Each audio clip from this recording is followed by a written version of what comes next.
Ho ho, so you've made it big in life and now you're looking for a toy car. One that is not only capable of going off-road but also makes for a great lifestyle vehicle. Unfortunately, your wife says, and I quote, it is a little bit too impractical. But then what about this car right here? This bad boy right here is the Jeep Gladiator in the top of the line Rubicon trim. Basically a Wrangler but with a different engine and also a huge bed at the back.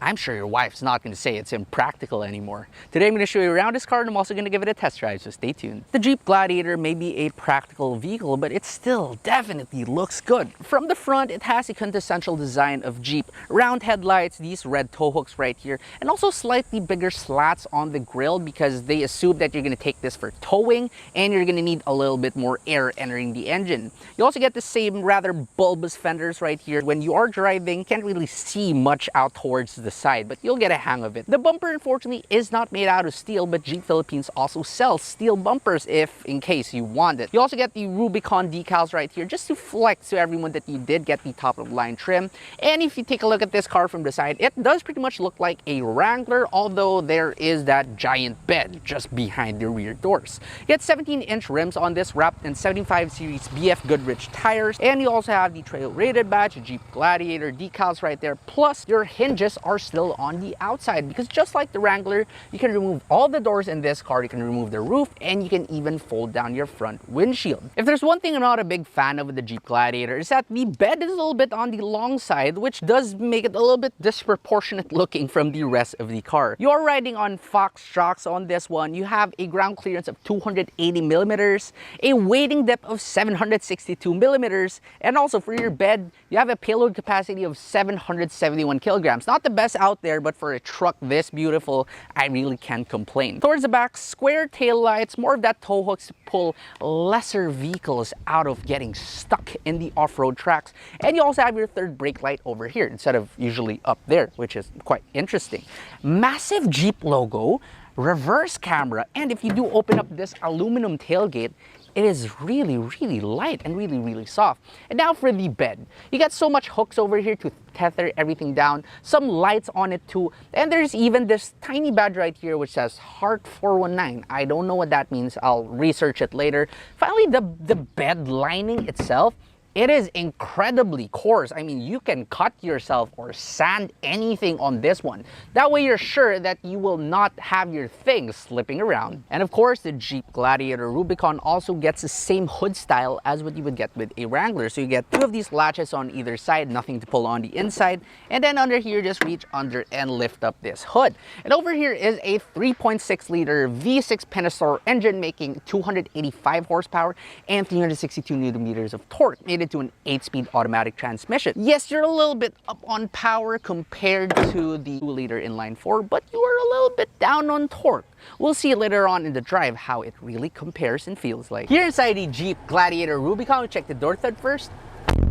That sounds amazing. And once you're seated here behind the wheel, you will love the interior of this car because it just feels incredibly premium. I know it's an off-road oriented car, but they really did clad it in a lot of leather, a lot of red stitched leather, and a lot of these red trimmings all over the car. Lots of these round air vents on it as well, which is very similar to like the headlights of the car. And the steering wheel is also leather wrapped with red stitching. Multi-function too with cruise control, and then your instrument cluster is incredibly easy to read, also with a 7-inch screen towards the middle. And then towards the middle of everything is an 8.4-inch Uconnect touchscreen, incredibly responsive, really clear. You also get Apple CarPlay and Android Auto, and you also have one of the clearest reverse cameras that I've ever seen on any car. You have dual zone climate control, some buttons right here to open your windows are all at the center because you can remove your doors, and you also have a USB port and aux port as well. A lot of off-road stuff right here for your diff lockers, your 4 high, 4 low, and also your transfer case selector. Your gear selector has a Gladiator logo on it, and this is probably one of the girthiest gear selectors out there. I mean, it's quite big. That is pretty big. Then the seats are also leather wrapped. You also have your Rubicon decals over there. Unfortunately, they are not powered though, but that is fine because in case you do go off-road and they get wet, well, you wouldn't want your power seat motors breaking down, would you? Up top is this roof. Not much insulation and padding on it, although there is some sort of insulation towards the middle. But these roofs up top are also incredibly easy to remove. Even if you're just alone right here, you can just open up these 4 latches and just push up right like that. It's just so incredibly easy. Getting to the back of the Gladiator could be a little bit tricky because you don't have your step board. It is quite high, and you also have these exposed latches over here, so do be sure to stay clear of that. But once you are inside and you check the door thud, that just sounds absolutely amazing. Space here at the back is actually not too bad. You get great legroom, you also get great headroom. The only problem here is that since this is already the end of the cab, well, the seats are a little bit on the more upright side, so longer journeys might not be the best, but you do get your toys back here. For example, you do get your speakers very close to your ear, so really good sound system over here. You get your own air vents, your window switches, 2 cup holders, and 2 more cup holders here by the center armrest.